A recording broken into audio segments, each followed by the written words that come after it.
Tonight, the whiplash over tariffs. President Trump pulling back even more of his tariffs on Canada and Mexico. The stock market plunging once again after another dramatic reversal from the president, now removing nearly half of all goods from Mexico and Canada from his 25% tariff, but vowing to impose them again in 1 month. Companies and consumers on edge as the president vows that even new tariffs are still to come. What it means for your money. Also breaking, a possible measles death in New Mexico. A person who died there testing positive for the virus just 1 week after the first death from the outbreak in decades in Texas. The new details just coming in. Plus, one of the most watched criminal cases this decade might finally be over. A judge ruling Adnan Syed, profiled on the podcast Serial, does not have to return to prison. Our legal team breaks down what happens next. Plus, the Pope speaks out. The new audio message from Pope Francis 2 weeks into his hospitalization with double pneumonia, what he told his supporters. Stopping a possible shooter, how passengers on board a plane tackled a teenager who snuck through security with a shotgun. The dramatic video just in. Fan death mystery. The charges now filed against 2 men after 3 Chiefs fans were discovered dead in a backyard last year. The DNA evidence investigators say was a break in the case. High-flying rescue. 2 hikers injured and stranded on a California mountain. The video of the dramatic rescue. They speak to us from their hospital beds and tell us how they survived for 3 days. And battle over booze. How the trade standoff between the U.S. and Canada is now pouring into liquor stores. Top Story starts right now.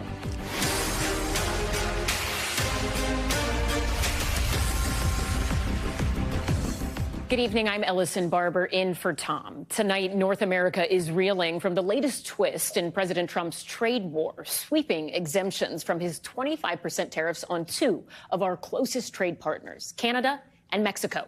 The president announcing those tariffs no longer apply to goods imported under the U.S.-Mexico-Canada trade agreement. That's the deal he negotiated between the 3 nations during his first term in office. The reversal coming after a call earlier today with Mexico's president, Claudia Sheinbaum, where she assured Trump Mexico is responding to his demands, cracking down on fentanyl flowing into the U.S.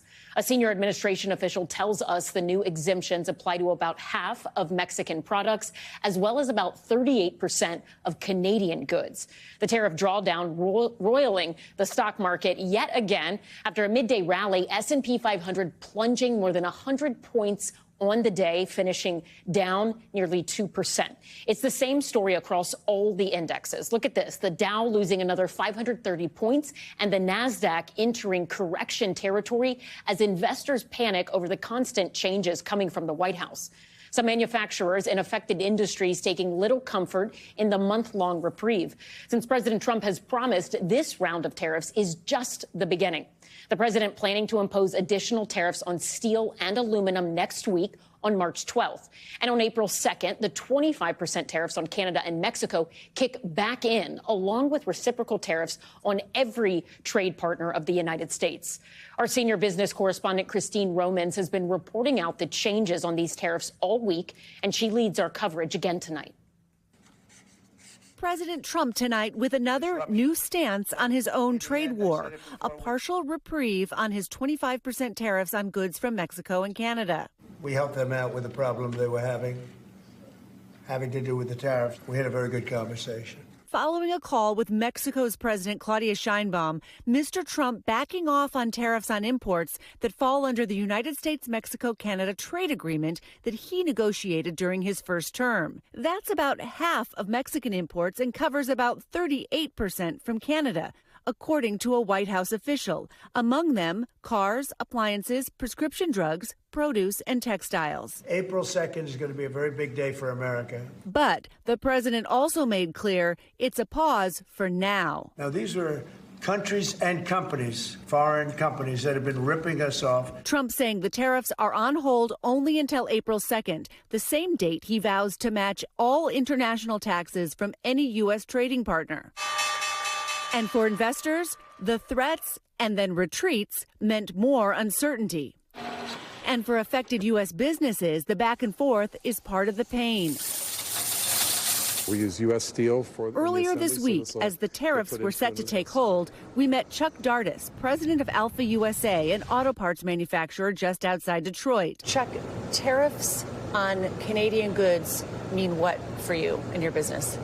It means dramatically increased costs that we might not be able to recover. Now, with today's pause for Mexico and Canada, along with yesterday's announcement of a 1-month exemption for auto import tariffs, what is certain for you right now? There really isn't any certainty for it. I feel that this is just kicking the can down the road. The only thing I guess to be certain is that we got 30 more days to worry about it. Border taxes on steel and aluminum begin March 12th. Relief for the auto industry ends April 2nd. Dardis says that leaves companies like his exposed. If we were hit with the whole thing, it could very well wipe out our net income. Not ours, not just ours, but many others. Romans joins us now on set. So, Christine, the February jobs report, that comes out tomorrow. I know investors are watching it closely. What are we expecting to see in that? And overall, is the sense from people who know that the market is, or the labor market is relatively stable? Yeah, the labor market has been stable, but then you have this critical moment here where you've got the government, the federal government, all these layoffs that have been happening. We don't think those numbers are going to show up tomorrow yet. It might be next month or the month after. But also this critical new gauge we heard this week of layoffs that showed the highest number of layoffs in 5 years since COVID. Remember when COVID, people were being laid off right and left? To have that gauge rise is something to really begin to watch. So a critical moment overall for the U.S. economy. All of these tariff uncertainty breeds more uncertainty, and that could cause some parts of the economy to maybe slow their hiring a little bit while they're trying to figure out what happens next. All right, Christine Romans, thank you. And we are following some breaking news out of New Mexico tonight, where health officials say a resident who recently died had the measles virus. The cause of death is still under investigation, but it comes a week after a child in Texas died from the measles, marking the first U.S. death from the disease in a decade. So let's get right to NBC's Emily Ikeda. Emily, what else do we know about this death? Well, Ellison, officials say the adult who was not vaccinated did test positive for measles. 10 cases have been identified in New Mexico, while just across state lines in West Texas, the number has risen to 159 cases, and officials say that is likely even higher.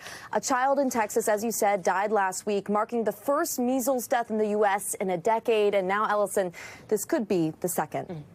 And Emily, as this outbreak grows, health officials are urging Americans to get vaccinated. What have we heard from Health and Human Services Secretary Robert F. Kennedy? So in an op-ed earlier this week, HHS Secretary and known vaccine skeptic Robert F. Kennedy Jr. said the decision to get vaccinated is a personal one, but wrote that vaccines not only protect individual children from measles, but also contribute to community immunity. Many of those who have gotten measles over the past month, according to health officials, have not been vaccinated. Ellison. Emily Ikeda, thank you. Also breaking tonight, Spacex has lost control of its Starship megarocket in space minutes after launch, with some of its engines shutting down. The launch facing a setback after SpaceX lost altitude control and contact with the spacecraft. You can see the Starship here tumbling through space. It is just the latest in a series of setbacks for this spacecraft. So for more on the launch, we are joined now by NBC senior aviation correspondent Tom Costello, who is in Cape Canaveral. Tom, so glad to have you with us on this breaking news. I mean, walk us through what happened here. What was supposed to happen? What went wrong? What other questions will experts be looking at in the hours and days ahead? So this was the 8th test flight for Starship. And as you mentioned, they had one go bad in January, in which Starship, just like today, but in January, Starship lifted off perfectly.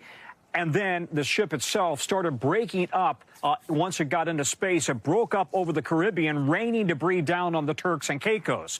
It appears again tonight that Starship has broken up once it got to space. And yet again, there are reports at this hour, but we don't have them confirmed on the ground yet. But there are reports that yet again debris has rained down in the area of the Caribbean. That's a vast area, I know, but It's hard to get an absolute location of where debris is falling, if it is falling. Separately, we can tell you that SpaceX says that it has notified air traffic control to try to clear out the airspace in the event that some of this debris might pose a risk to aircraft in the area. Now, you're looking right there at the booster coming back down to Earth. It came down perfectly. Okay, there it is spinning out of control. But the other image was the booster coming back down perfectly, back down to the pad, and it was grabbed by those two chopsticks, if you will, the maneuver that SpaceX has really trademarked, an absolutely astonishing engineering feat to bring that back down perfectly, back down to the launch pad there in Boca Chica, Texas. Could not have gone any better. Nobody else in the world has ever accomplished that. But the ship itself, the spaceship on top of that booster rocket, is what apparently they lost control of once it did get into space. And they also lost control of some of the engines. As you said, there are 33 Raptor engines on board Starship. So now the question is, where is Starship, right? We simply don't know at this hour. We don't know if it broke up over the Caribbean. We don't know if it came down in pieces, if it's in one big piece. We don't have that answer. And, of course, we're very mindful that when you have debris like this raining down, you become concerned about the potential for people being hit, planes being hit, and, of course, buildings and homes and the like. So we are right now gathering and looking for any evidence at all where, in fact, Starship might have come down. But because it's now the second time this has happened, this is going to raise a lot of questions about the safety of these launches coming out of Boca Chica, Texas. And then, of course, the arc of their trajectory into space puts them out over the Caribbean. A little bit of a complication here in that, of course, Elon Musk is charged by President Trump with his DOGE efforts to go into various agencies and cut jobs, cut staffing levels, including the FAA. The FAA is the agency that is the regulator for SpaceX, the regulator for this launch. The FAA is the agency that approved this launch again today after the January mishap. So you can see, yet again, we're dealing with the potential for conflicts of interest and a lot of concern about where exactly Starship is right now. All right, a lot of really important reporting there. Tom Costello, thank you so much. We appreciate it. Now to another major headline tonight. Adnan Syed, whose case became famous from the Serial podcast, does not have to return to prison. A judge making that decision late today, saying Syed will instead be subject to 5 years of supervised release. Syed spent more than 20 years in prison for the 1999 murder of Hae-Min Lee. He was released in 2022 after his original conviction was vacated. For more on this, let's bring in NBC News legal analyst Danny Savalos. Okay, so Danny, the judge today is saying she does not believe Adnan Syed is a, quote, danger to the public. The lawyer for the victim in this case, the family of the victim, issuing this statement saying, quote, the state of Maryland just last week acknowledged that it had presented false and misleading information to the court in support of Mr. Syed's release more than 2 years ago. We now know there was never any new information that called into question Adnan Syed's guilty verdict. Absolutely nothing changes the fact that Mr. Syed remains convicted of first-degree premeditated murder due to overwhelming direct and circumstantial evidence. For people who maybe have not been following all of the legal back and forth on this case, take us through what has happened here, how and why the judge would say, okay, he can leave prison, stay out of prison. He has been out, but let him stay and also still be convicted of this crime. For many people who have casually followed this case, what happened today will come as a surprise, because here's what today was not. Today had nothing to do with Adnan Syed's conviction, with overturning it, with any of the evidence of his guilt. Instead, Maryland passed a law some years ago that allows a juvenile, someone who committed a crime while a juvenile, and Syed was 17 years old at the time the alleged crime was committed, and then, in line with the Supreme Court's decision some years before, that mandatory life sentences for juveniles are unconstitutional. A juvenile may end up spending his life in prison, but a mandatory sentence is unconstitutional. So Maryland passed a law that said if a juvenile has been in prison for 20 years, he can petition to have the court look at it, and maybe he can get out. He might not get out. In fact, sometimes that request is denied. They have to wait 3 years. before they apply again. So what happened today had absolutely nothing to do with everything else that we've been paying attention to, which is most recently the vacating of his conviction and then the reinstatement of that conviction because members of the family were not allowed to be heard. That is totally separate. And they're going to continue, Syed's team is going to continue fighting his conviction on those grounds. However, all that happened today was really more a form of mercy. His conviction remains. He's just out essentially for good behavior. Okay, so that was going to be my next question, which you touched on it a little bit, but walk us through what could happen next. We spoke to supporters of Adnan Syed just the other week. Rabia Chowdhury, who has been a vocal advocate, believes in his innocence since really the beginning of all of this. And she took this case to the podcasters that made Serial. She says Adnan was disappointed with what happened in court even a week ago or 2 weeks ago. Do we think we will see his team still try to push on different levels to get the conviction overturned? Oh, definitely. And truth is stranger than fiction. Nowhere is that more true than in criminal defense. No one, including his own team, probably predicted that the thing that would guarantee he would never go back to prison wouldn't have to do with overturning his conviction. Instead, it's what happened today, which was a kind of statutory clemency, a judge saying, you've been in prison long enough, you've behaved very well, you're still convicted, but we're going to let you out and just let you live on probation for a few years. All right, Danny Zavalos, thank you so much.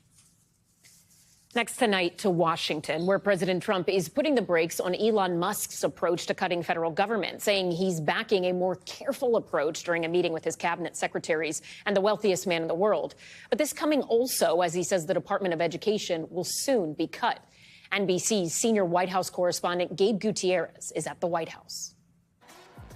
2 weeks after Elon Musk waved a chainsaw to symbolize his Department of Government Efficiency's plans to shred federal spending, tonight President Trump says he wants a more measured approach. I want the cabinet members to keep good people. I don't want to see a big cut where a lot of good people are cut. The president posting DOGE has been an incredible success, but for future downsizing, cabinet secretaries will be in charge and can be very precise as to who will remain and who will go, using a scalpel instead of a hatchet. The new limits on Musk come after some cabinet members had told their employees not to respond to Musk's directives to list their accomplishments. Elon and the group are going to be watching them, and if they can cut, it's better. And if they don't cut, then Elon will do the cutting. The president also saying today he spoke with advisors about eliminating the Department of Education. Well, I want to just do it. I mean, we're starting the process. We're trying to get the schools back into the states. Let the states run the schools. Education is already largely run by state and local governments. Just 8% of funding comes from the feds. But the department distributes billions of federal dollars to schools and manages federal student loans.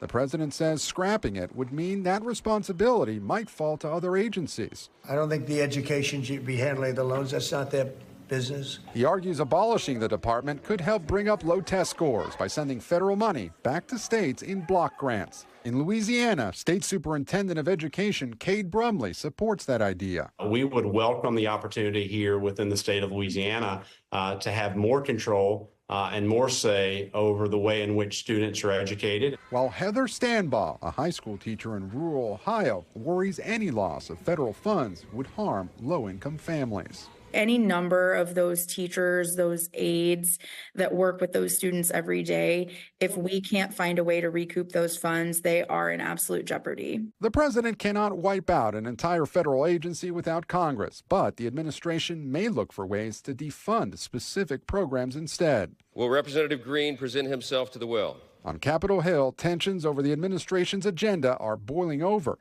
The House had come to order. The House had come to order. Today, all Republicans and 10 Democrats voted to censure Texas Democrat Al Green for heckling President Trump during his address on Tuesday. Chaos erupting on the House floor. And Gabe joins us now from the North Lawn of the White House. Gabe, there is also news tonight related to Ukraine. Can you tell us more on the reports of peace talks restarting? Yeah, Allison. U.S. and Ukrainian officials are now set to meet next week in Saudi Arabia to discuss the framework for a ceasefire with Russia. And in his evening address late tonight, Ukrainian President Zelensky saying that he will go next week to Saudi Arabia, signaling a thaw in relations after that explosive confrontation last week here at the White House, Allison. And Gabe, back to your reporting about this looming executive order on education. Have we heard anything this evening from lawmakers on Capitol Hill? Well, obviously, we haven't seen the text of any executive order, but this is something many Republicans have wanted for decades. President Reagan even floated the idea of getting rid of the department. Now, House Speaker Mike Johnson today reiterated that he favors giving control over education back to local officials and states. Now, Democrats, of course, are vowing to fight this. They point out that only Congress can abolish the Department of Education, so there'll likely be plenty of legal challenges. But what's also interesting, Allison, is that even a few Republicans, Lisa Murkowski and Susan Collins, for example, are reluctant to back this idea, arguing that it should be up to Congress, not the executive branch, Allison. Gabe Gutierrez, thank you. For more on the future of the Department of Education, we wanted to have a conversation with two guests who have very different viewpoints. Arne Duncan, former Secretary of Education during the Obama administration, and Erica Donalds, American First Policy for Education Chair. Thank you both so much for joining us tonight. We appreciate your time and insights in advance. Secretary Duncan, I want to start with you on this because you did serve in this department. Make the case for us, for viewers, why, in your view, it is instrumental to our children's welfare. Well, I think the Department of Education does a couple of things that are really critical to help most specifically our nation's most vulnerable children. So whether it's 3- and 4-year-olds trying to have a chance to go to pre-K, funding comes from that. Department of Agriculture, children who need lunch, who families can't afford lunch, that gets paid for through the Department of Agriculture. Children with special needs, 7.5 million across the country, who need additional resources. Children who live below the poverty line, rural children. And that's K-12. And you think about higher education, billions of dollars in loans, but also grants, Pell Grants to help first-generation college goers, children who weren't born with a silver spoon in their mouth, have a chance to go to college. And so anything that would take away resources from our nation's most vulnerable children when their best chance at life is a chance to get a fantastic education, I simply can't comprehend. Erica, let me ask sort of the same question for you on the other side. You've been an advocate for the abolishment of the Department of Education. Why? And walk us through, from your perspective, how you think that would work or how it should work in terms of whether or not you are looking and wanting to see a full dismantlement of the Department of Education with congressional approval, or if it is supporting some particular programs being defunded. Well, I agree with some of the things that Secretary Duncan said, that we want this money to benefit those particular sets of students. However, it has not. As much money as we have passed through the Department of Education, much of it has gone to bureaucracy or it has been wasted. Unfortunately, we have not seen a return on investment where students in those low-income communities and students with special needs are not performing academically the way that we would expect. Unfortunately, we see only 10% of low-income students in the 4th grade are reading proficiently. It's totally unacceptable. We want to see those funds go directly to the states and allow the states to empower parents with those funds if parents are going to make the best decisions for their children when it comes to especially students with special needs and low income who need additional support, and eliminate the bureaucracy that we are spending money on that is not helping students ultimately. The new Secretary, Erica, Secretary McMahon, said during her Senate confirmation, acknowledged that dismantling the agency would require congressional action. As far as I'm aware, that would mean that you would need 7 Democrats to vote with all of the Republicans to break that 60-vote filibuster threshold. Do you think that is possible? And is that really what you want to see here? Or would you support the administration sort of taking a go-it-alone approach and targeting specific programs? And if so, what programs are you thinking need to be defunded within the Department of Education if they can't dismantle it entirely? Sure. Well, I think we start with some of the programs we can agree want to remain, but should be in different departments, such as the Office of Civil Rights going over to Justice, the financial aid and student loan portfolio going over to Treasury, for example, the NAEP and some of the data gathering that we do going over to the department that handles the census. We think we can get Congress to agree on that, and even some Democrats. There are also a lot of red tape and strings that Democrats would like to get rid of, as well as Republicans. And I think if we pick out those policies that we can agree on and start dismantling it piece by piece, and understanding that the data supports getting rid of some of these wasteful programs. It's not a one-size-fits-all approach, just like one-size-fits-all does not work in education. We can do this methodically. We can come to agreement on a lot of these issues. But most importantly, President Trump has a mandate. He promised during the campaign that he would dismantle and get rid of the Department of Education. And I believe he intends to make good on that. And Democrats should not stand in the way of allowing a vote on this on the Senate floor. Secretary Duncan, what do you think? Do you believe there are some things that could change or should go within the Department of Education? And if so, what are those areas where you think Democrats would be open to maybe making some changes? Or do you think that this is a department that, as it is, largely exists and functions in the best way, and it should be left as it is? I just think so much of this is just dishonest and disingenuous. So if you look at K-12 education, which is nowhere near where it needs to be, 90% of the funding comes at the state and local level. So when Trump says he's going to return things to the states, it's already at the state level. And I'm never one to point fingers or lay blame. But when you look at low student performance, that has to come at the state and local level because they're the 90% investors in that. And again, the federal money just helps to supplement what's happening. If you move this to this department, or this to that department, or this to whatever, that'd be a bureaucratic nightmare for people trying to navigate that. At the end of the day, where we should be united, education should be the ultimate bipartisan and nonpartisan issue. We have far too many children who are way too far behind academically. We need to help them learn how to read. There's not one thing Trump has said, not one word he's uttered that helps a single child learn how to read. That's what's just so fundamentally dishonest about all this to me. All right. Arnie Duncan and Erica Donalds, thank you both so much for your time this evening. We really appreciate it. Thanks for having me. An update tonight on Pope Francis. The Pope making his first public remarks since he was hospitalized for double pneumonia nearly 3 weeks ago. We don't see him, but we hear him. The Vatican releasing and playing the pontiff's audio message during a nightly prayer service in St. Peter's Square. In the recording, he is addressing supporters in Spanish, his native language. Take a listen. Agradezco de todo corazón las oraciones que hace por mi salud desde la plaza. In the brief remarks, the Pope thanked those who have prayed for his health. He did not, however, give any details or specific updates on his health. But earlier today, the Vatican said the 88-year-old is in stable condition and that he did not have any new setbacks. Still ahead tonight, the death row inmate choosing to die by firing squad tomorrow. Why he made the choice. Plus, the mystery as to how these Kansas City Chiefs fans were found dead in the cold finally answered. We'll tell you who's now charged with their deaths. And the FBI putting a new target on their 10 most wanted list. This one, a former Olympic snowboarder. What he's accused of next on Top Story.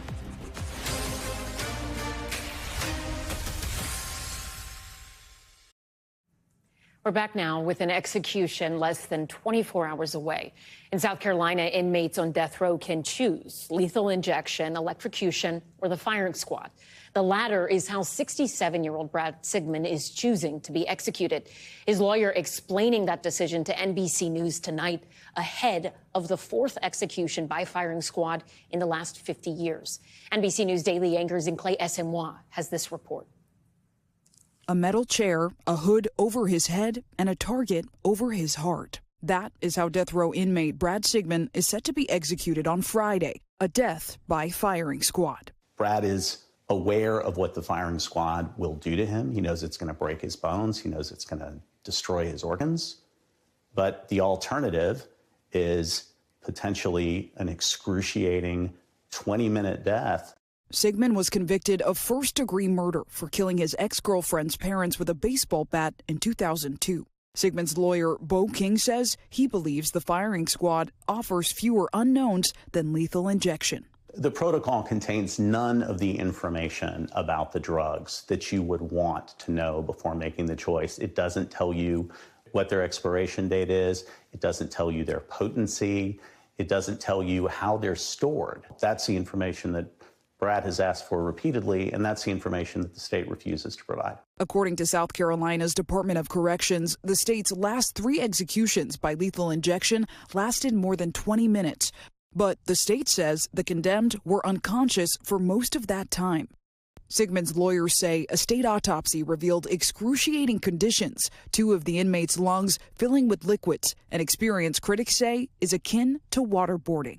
The state says it's followed its protocols precisely. What we know from the firing squad is that a death by firing squad happens almost immediately. It doesn't mean it's not going to be painful, but lethal injection is absolutely painful, as we're now coming to realize.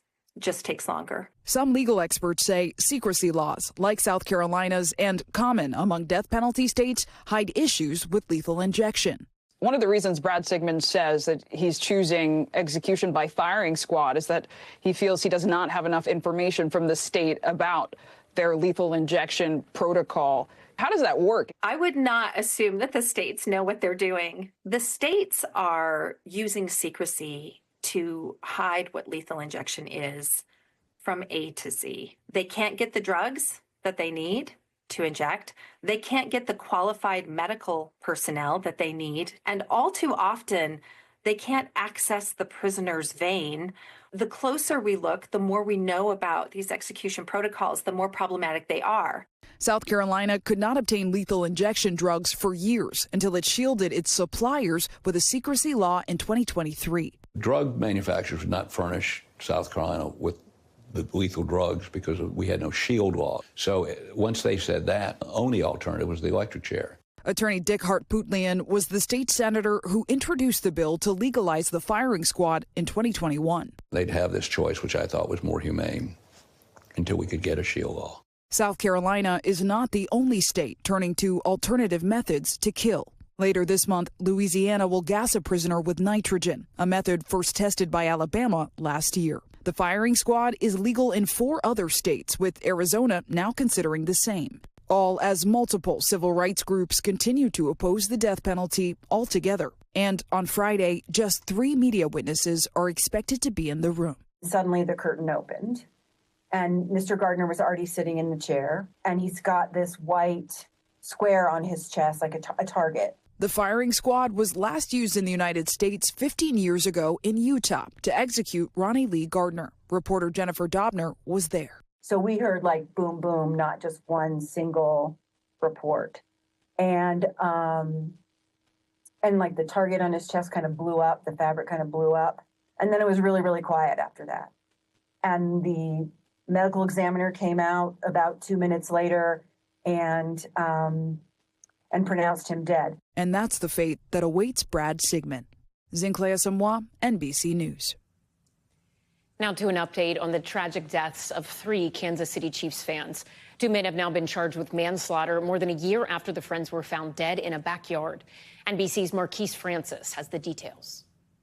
Tonight, criminal charges in the mysterious 2024 deaths of 3 Kansas City Chiefs fans. 3 men are dead because of the dangers of street drugs. For instance, high school Ricky Johnson, David Harrington, and Clayton McGinney were found dead 2 days after gathering to watch the Chiefs play in the backyard of a home rented by a 4th friend, Jordan Willis. Prosecutors now revealing their causes of death. Mr. McGinney, Mr. Harrington, and Mr. Johnson all died of fentanyl and cocaine combined toxicity. Tonight, Willis and the man police say confessed to selling him cocaine, Ivory Carson, are each charged with 3 counts of involuntary manslaughter and 2 counts of delivery of a controlled substance. Inside Willis's home, police say they found 1 bag of cocaine with Willis's DNA and 1 bag of fentanyl with Carson's DNA on it. According to court documents, witnesses told police they saw the victims consuming alcohol and marijuana, and text messages show the men agreed to be supplied with cocaine.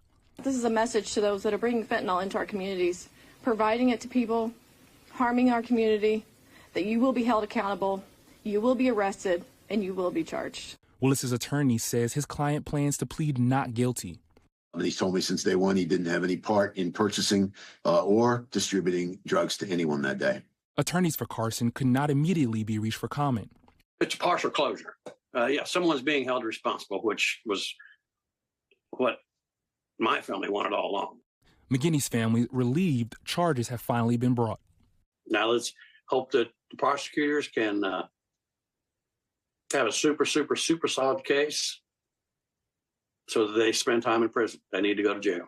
And each charge that Jordan Willis and Ivory Carson faces carries a maximum of 10 years in prison. And Willis's attorney told us his client maintains his innocence and anticipates that this will go to a jury trial. Ellison? Marquise Francis, thank you. The FBI adding a new target to their most wanted list, this one in Olympian. Up next, what he did and why he's been so hard to capture. And the battle over booze. We talked to the leader in Canada who has banned American liquor, why he says he's not backing down.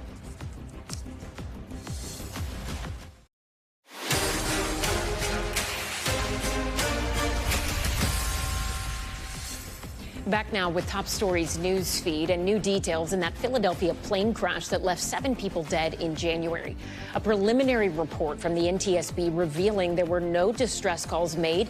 They also said the cockpit voice recorder, or black box, never recorded the flight audio and likely did not work for several years. The medical jet crashed in northeast Philadelphia shortly after takeoff. A New Jersey police officer hailed as a hero after saving a man from a burning car. New body camera footage shows the officer racing onto the scene of that accident in Bridgewater Township. Once he realized a person is still trapped inside of the car, he runs towards the burning wreckage, quickly pulling an unconscious 44-year-old driver out from the flames. Officials say the driver crashed into the back of an empty tanker truck. Luckily, amazingly, everyone is expected to be okay. And dramatic video out of Australia capturing the moment passengers tackled a teenager attempting to board a flight with a gun.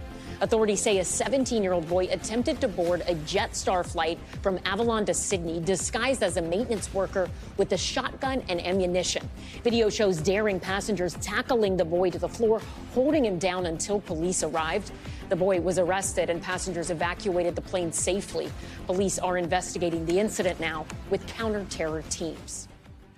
Next to a major shift from the Trump administration, the White House revealing it has been speaking directly to Hamas about the hostages remaining in Gaza. That is a departure from a long-standing American policy to not engage with designated terrorist organizations. With private negotiations underway, Trump publicly writing on Truth Social, quote, "To the people of Gaza, a beautiful future awaits, but not if you hold hostages. If you do, you are dead. Make a smart decision. Release the hostages now, or there will be hell to pay later." For more on these developments, we're joined by NBC's Matt Bradley from Tel Aviv.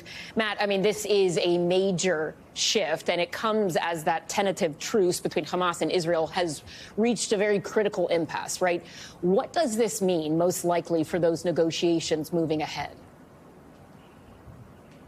Yeah, I mean, that's the big question, right? We're about to see in 2 days the week anniversary since the expiration date of the first phase of that tenuous truce that you were just describing. And so far, despite these revelations of really what you were saying, a paradigm shift in the diplomacy here in the Middle East, with the U.S. speaking directly to Hamas, it's unclear that either of the sides have moved despite this big change. And really, that kind of indicates that maybe this is more symbolic than practical, because we have to remember here, Ellison, the fact is that while it is a big deal that the U.S. is reaching out directly to Hamas for the first time ever, the U.S. has always spoken to Hamas through intermediaries. So it's unclear whether or not this is going to represent the very much needed breakthrough, much needed, especially for the more than 2 million Gazans who now face an impending return to war if these negotiations don't work out.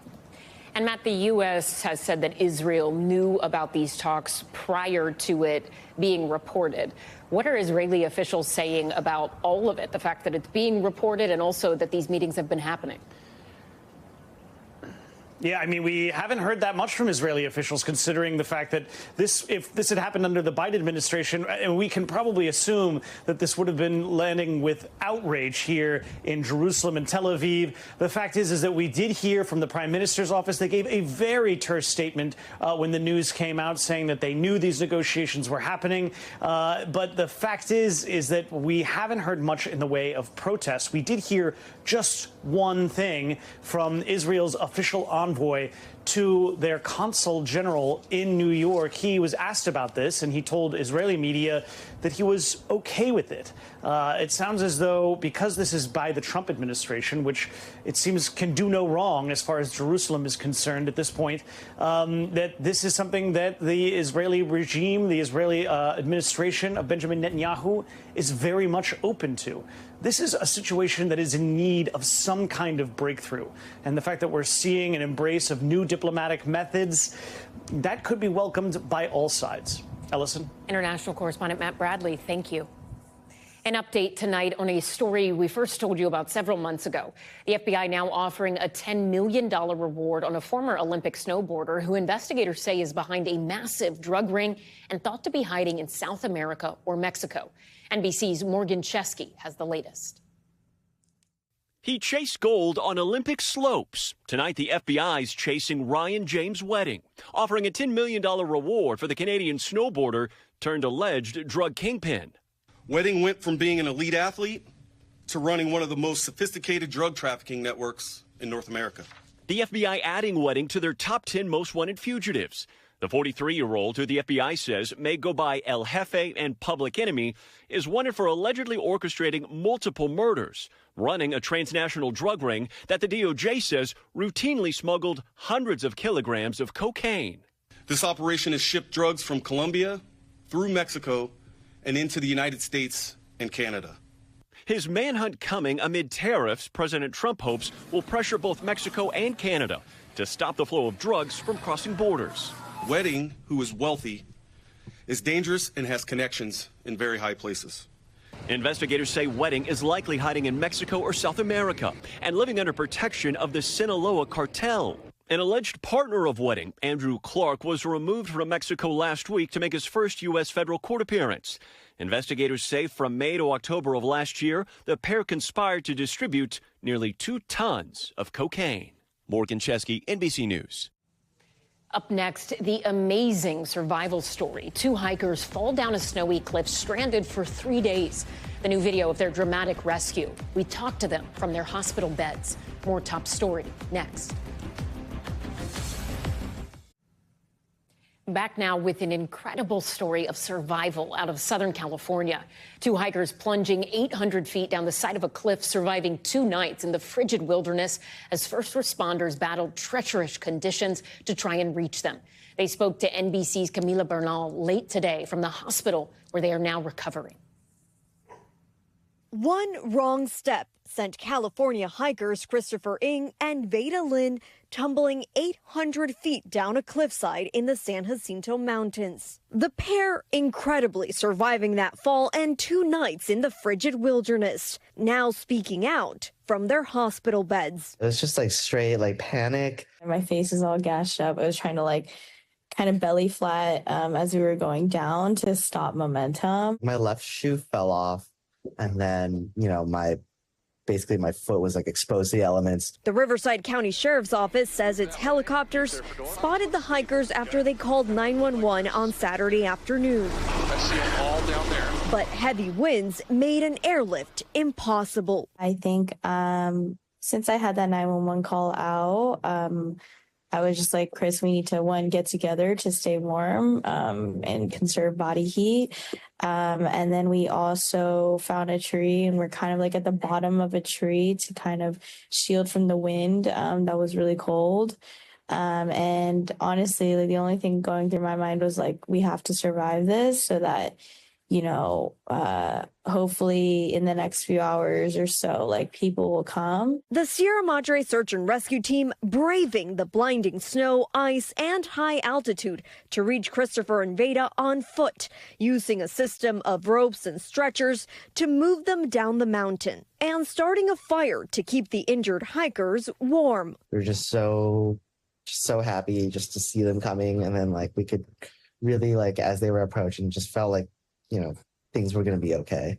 Their presence was just so comforting, and I think at that point, Chris and I knew we were going to be okay. On day 3, finally, the sound of a rescue helicopter piercing the mountain silence. 3, 2, 1, touchdown. Their ride out finally arriving. Christopher rescued on a stretcher and hoisted to safety. My pelvis is like fractured, and then like just mostly like my legs have like big like gashes on them. Veda next lifted in a harness. I have fractures on my spine, hip, my face is fractured, as well as my sternum.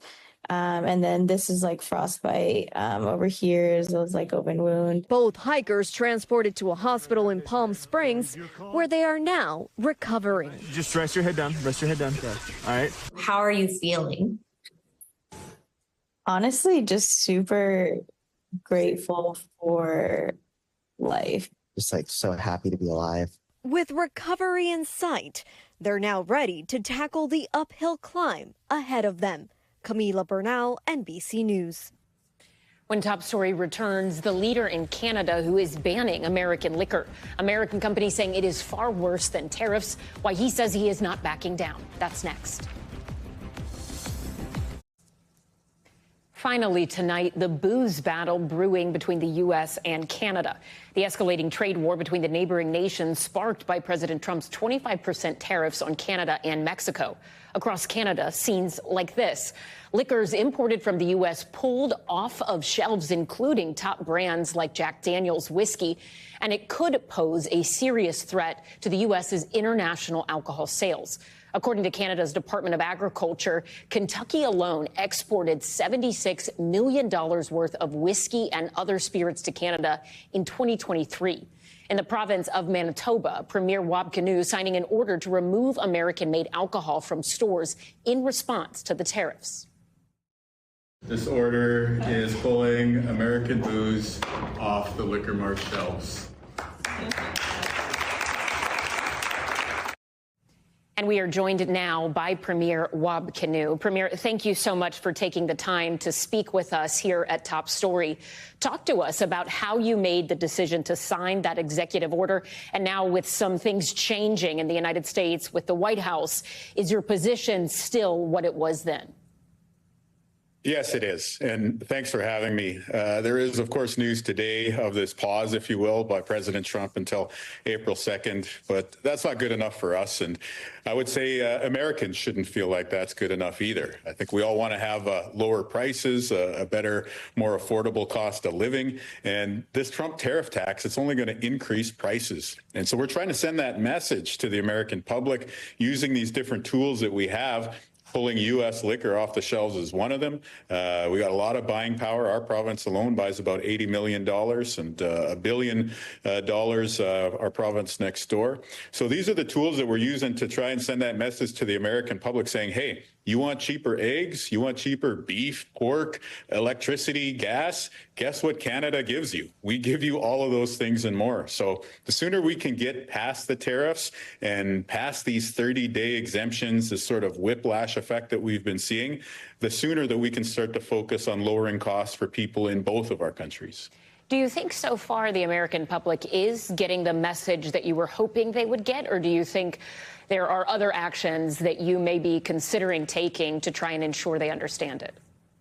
Well, we've been hearing from a lot of Americans. Some of our neighboring states, you've heard Governor Tim Walz be very outspoken as one example. But I think more and more Americans, I would just encourage you to speak out and let the administration know that you want President Trump to focus on lowering prices instead of trying to raise prices by putting this new tariff tax into place. So in response to your question, we are looking at other ways.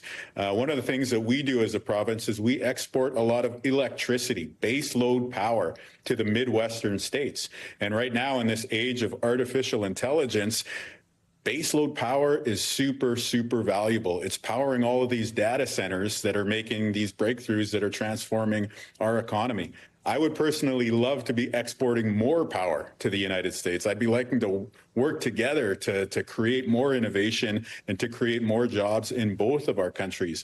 But so long as there's this Trump tariff tax in place, we're going to have to keep looking at tools like putting these restrictions on U.S. liquor or putting restrictions potentially, we haven't confirmed that yet, on electricity that we export. And again, the more we go back and forth, the more that's going to raise the cost of living for everybody. So we'd like to see President Trump just take the tariff threat off the table and let's focus on lowering costs for everybody.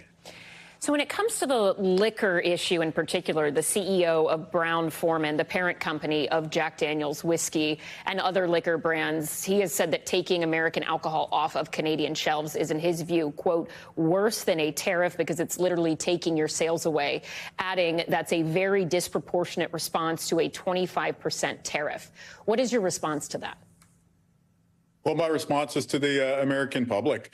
Again, I think everybody wants to focus on lowering costs on both sides of the border. And we have a long-standing friendship. People in my province, we love to do cross-border shopping in the U.S. We love to host Americans to see our polar bears and to visit the other tourist destinations that we have. Let's focus on that. And if you want to send a message of resistance or opposition, for sure, voice your view to the Trump administration. But hey, maybe instead of buying Jack Daniel's for the whiskey, you could buy Crown Royal, which is distilled in our province. So again, we're using these tools that we have where we have leverage, whether it's on buying certain products from the U.S. or whether it's exporting things like electricity to America to get the attention of the American people to say, hey, these Trump tariff taxes are just going to increase the cost of living. Let's go in the other direction. Let's try to make life more affordable. That's been my priority as a leader. And now I'm reaching out with that warm and hearty handshake to Americans saying, why don't we work together and try to lower costs for people on both sides of the border? All right, a lot to watch here. Premier Wabkanu, thank you so much. We appreciate you taking the time to speak with us tonight. And I'm sure we will be speaking with you again in the near future. Thank you. Thank you so much. I'm Ellison Barber in New York for Tom Llamas. Stay right there. More news is on the way. Thanks for watching. Stay updated about breaking news and top stories on the NBC News app or follow us on social media.